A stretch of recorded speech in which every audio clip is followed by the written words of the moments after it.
Hello বন্ধুরা, তো শুভ সকাল বন্ধুরা। তো দেখো সকাল মানে রাত্রে থেকে বৃষ্টি হচ্ছে, আর এইদিকে দেখো তোমাদের দাদা ভাই মানে বাবু আমাদের একটু বাইরে বেড়াই, তো বলছে বেরাবো, আর কীরকম বৃষ্টি পড়ছে বলো তো। তো এর মধ্যেই তোমাদের দাদা ভাই একটু কোলে নিয়েছে, জিতকে দেখাচ্ছে যে দেখো কত জল পড়ছে বাইরে, কিভাবে বেড়াতে যাবে।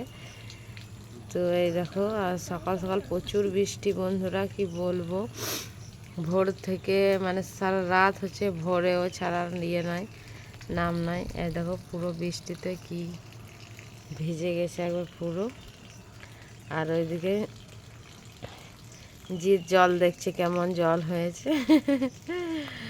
আর এইদিকে আমি আছি দাঁড়িয়ে, এই দেখো দাঁড়িয়ে আছি আমি, এখন মুখ টুক ধুইনি। আর এই মুখ ধুবে তোমাদের দাদা ভাই, জিৎ আমি সবাই মিলে ব্রাশ করবো। ব্রাশ দাও জিতে, ব্রাশটা জিতে। বৃষ্টিতে ঘুরতে যাবে তুমি? মা